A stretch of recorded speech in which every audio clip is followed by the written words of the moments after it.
My name is Amy O'Rourke, and I live in Fenton, Michigan. I was married 14 years to my husband. I was a police officer in West Bloomfield, and he went to work one Sunday afternoon like he always did, and then at about 1:30 in the morning, instead of him coming home, I got a knock at the door, and the one I've always dreaded in being married to him, where they sat me down and told me he'd been shot and killed at work. And I was in shock and did not act at all the way I thought I would act, and all the times I had imagined it happening to me. And we went down and saw him in the hospital, and I got to spend time with his body and snuggle him for the last few minutes.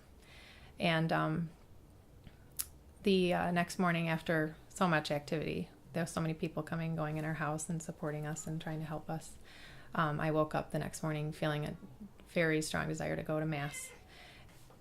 And Father Harvey was presiding.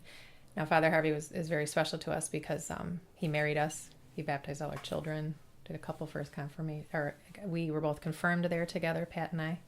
And so a lot of memories in that church. Went in just like we always did, and as soon as Father Harvey saw me, he choked up just a little bit because it was all very fresh for all of us. We just heard the news yesterday. So sat down in Mass like I always did, except I went right down on my knees, and I was crying at this point as everything is kind of overwhelming me. The realization that this is happening, and my husband is gone, and I just was quiet and listening to Mass, and tears were falling, and I suddenly felt the presence of my husband right next to me, just as if we were there the Sunday before in Mass with our eyes closed praying together, how you can kind of sense a person next to you, just like that. And I was very peaceful, and I just, I remember kind of reaching over trying to feel him, but I couldn't. It was just a sense. And in that time with him, and I can't even tell you how long it was brief, I just felt a strong desire to tell everyone that he forgave Ricky, his killer. It was almost like he whispered it to me, "Hey, Amy, I forgive that guy. It's all good." And I said, yeah, of course you do. So do I. So it just, when I opened my eyes, I had this strong desire to let people know that.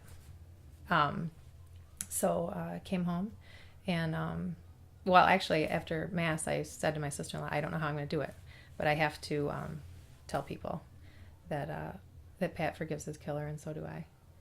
Just because Pat wouldn't want people angry with God or anything like that in this what's happening to us. So when I got home, not sure how I was going to share that,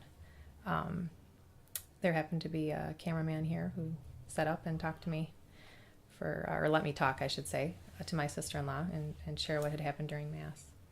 And I felt very, very peaceful after I did that, almost like the Holy Spirit just wanted me to do it, and I wasn't going to rest until I got it done. And then I felt peaceful about it. So, and now I just can't imagine not having that forgiveness, because I would be bitter and angry, and I don't have time to be bitter and angry because I got to raise these 4 kids and have them not grow up bitter and angry. So I'm just glad I never even really thought about not forgiving. It just came natural. Just forgive him and let it go, just like God forgives us for everything we do wrong. And